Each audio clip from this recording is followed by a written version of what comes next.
Live from Fargo and serving you on TV, online, and on the go. This is Valley News Live at 5.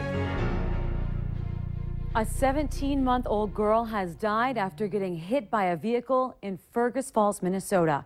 Fergus Falls police responded Monday afternoon to find Ava Dirkman unresponsive. Now, the toddler was rushed to the hospital where she later died. Valley News Team's Ashley Bishop talked with family and neighbors about how the accident happened. Family members and neighbors are shocked to hear of this tragic accident. Police tell us that the accident happened right in front of the home on the street. They say a woman picked up her child at the home daycare.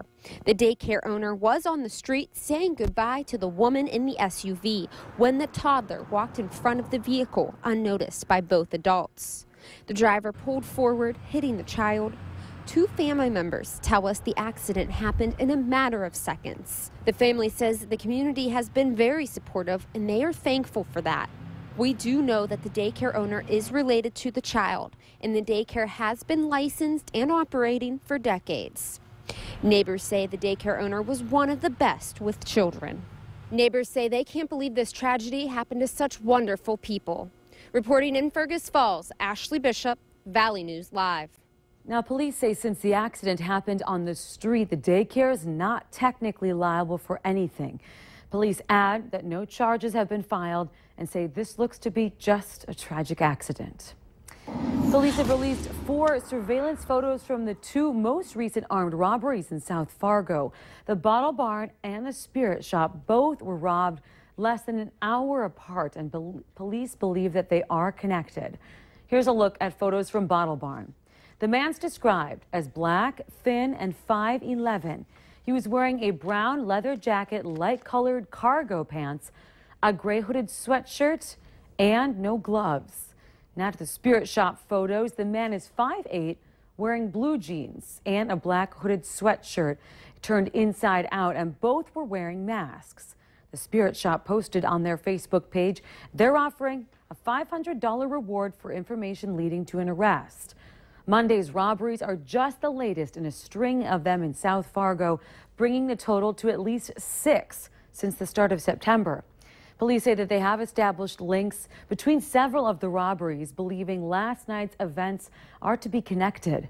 Coming up tonight on Valley News Live at 6, Bradford Eric talks with employees about their handling these incidents.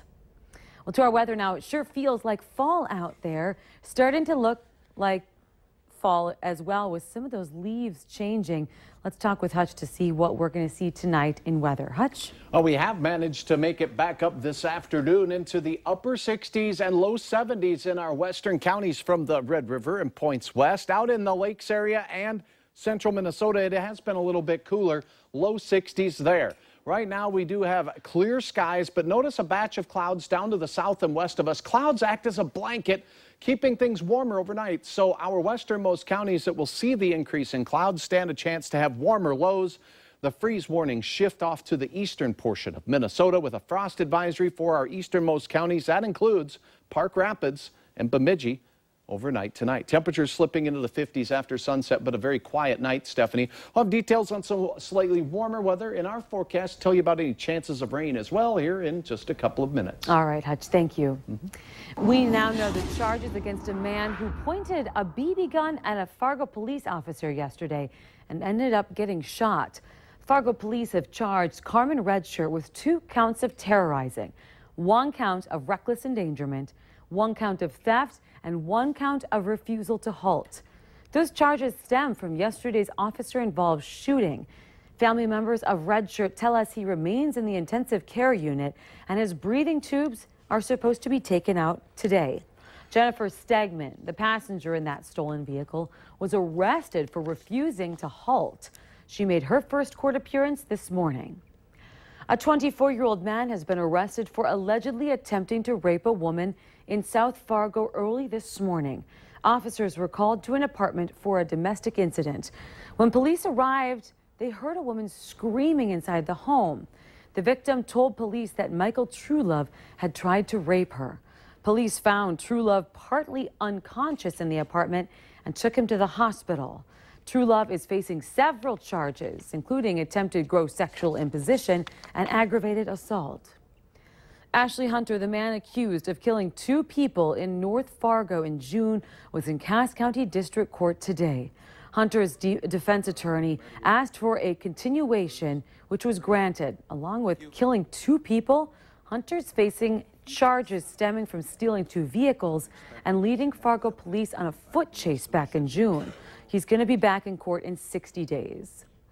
Deputies have arrested a Rice Lake, Minnesota man in connection with a deadly hit-and-run crash in southern Clearwater County. 43-year-old Elmer Thompson is facing charges of criminal vehicular operation. Investigators found the body of 35-year-old Russell Aganash in a ditch Sunday afternoon. The Clearwater County Sheriff's Office says it appears that Aganash was walking along the road and was then hit by a vehicle. They are waiting on an autopsy, though, to confirm the cause of death.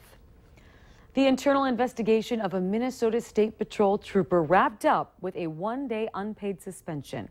Sergeant Jesse Grabo was cited for going 94 miles an hour in a 55-mile-an-hour zone in April on Highway 210 in Fergus Falls. Investigators say that Grabo was on duty and driving a patrol car at the time. In addition to the suspension, Grabo paid a $535 fine. He is back at his post as public information officer. If you're a Costco customer, your personal information may have been exposed, and it could have been floating around for more than a year. The company announced the security of its photo site was hacked, exposing the financial and the personal information of customers. The exact dates of the breach aren't known, but Costco says it may have lasted from June 2014 to July 2015. Costco has not said how many customers may have been impacted. Costco Photo Center was taken offline July 17th and rebuilt with added security. Emails were sent yesterday and today to customers about the hack. For more information, head to valleynewslive.com and click on this story. 3 former female coaches from the University of Minnesota Duluth have filed a lawsuit against the school. Former women's hockey coach Shannon Miller, former softball coach Jen Banford, and former women's basketball coach Annette Wiles allege they face discrimination because of their gender and sexual orientation. Miller's the most successful women's hockey coach in NCAA history with 5 national championships.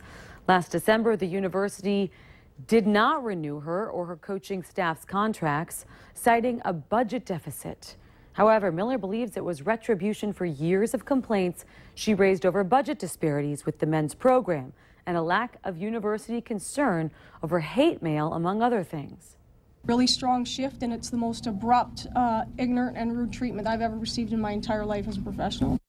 The university released a statement from Chancellor Lendley Black, which says it's done an internal review of complaints raised, and it disputes broad complaints of discrimination. Hundreds from the community filled their stomachs and their hearts today for the 6th annual Roar's Chili Feed. All proceeds from the free will donation stayed locally with United Way. This year, more than 875 people tasted 50 chilies and enjoyed desserts. The community really just wants to help see this as a successful event, and every year we have more and more people that are involved in it. And it's just so great to see people. You just have to ask, and when you ask, people want to help. So it's really great to see that and see people come together for an event like this. Roar's had a goal to raise $33,000, and they ended up raising $35,000. Well, remember to like Valley News Live on Facebook for all the latest news, weather, and breaking news updates anytime on your feed. Just search Valley News Live, like our page, and stay informed all day.